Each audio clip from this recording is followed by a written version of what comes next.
All right, let's talk about something you might not think about too often, keeping cash at home. Turns out, this simple little habit says a whole lot about who you are.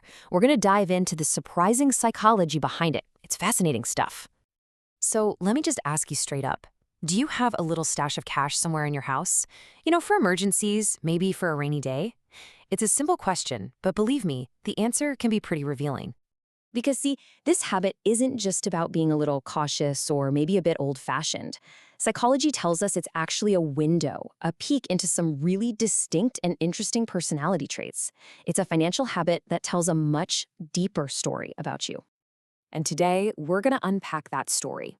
We're going to look at 7 specific traits that people who keep cash on hand tend to share.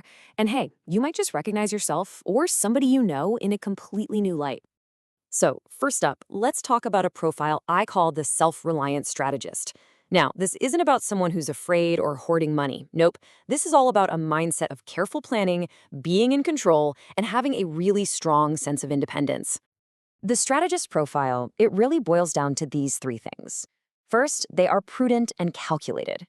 Let's face it, the world can be unpredictable, right? So a cash reserve is like a tangible backup plan. It's not that they don't trust banks. It's just about having a safety net you can literally touch. And that preparedness, it ties right into the second trait, a preference for control. They want to be steering their own ship. And all of this is really powered by a strong desire for independence, a need to rely on themselves, not on outside systems for their own security. And that point about control? It's worth digging into a little more. This goes way beyond just managing a budget. Having that physical money gives you this powerful psychological feeling of certainty, of being in command. When you can literally see and touch your resources, you feel like you're not just leaving things up to chance. You are actively in charge of your own life. This quote from the psychologist Carl Jung, man, it just hits the nail on the head when we're talking about that need for control. Keeping cash isn't just some random habit. It's a conscious choice to actively manage a part of your life. It's about taking something that could feel like fate or just bad luck and turning your financial security into a deliberate, intentional act. All right, let's switch gears.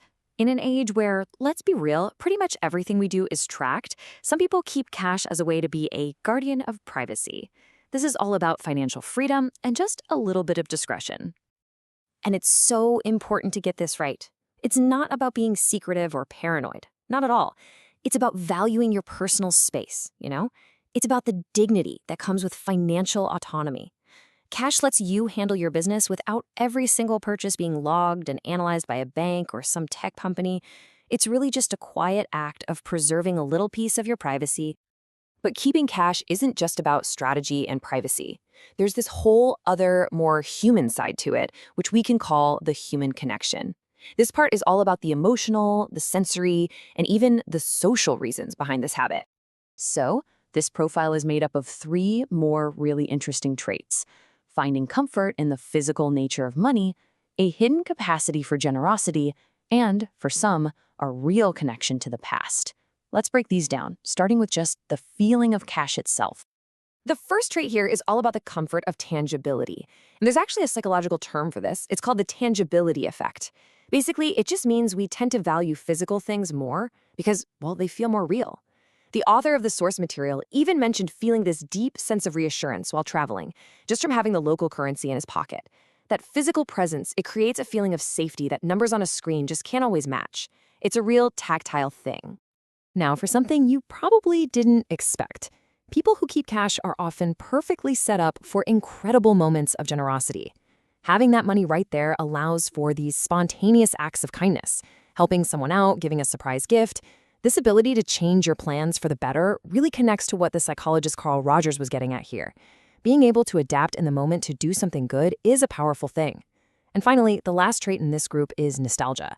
For some people, holding cash is a comforting link to the past, a simple reminder of old habits and maybe even simpler times.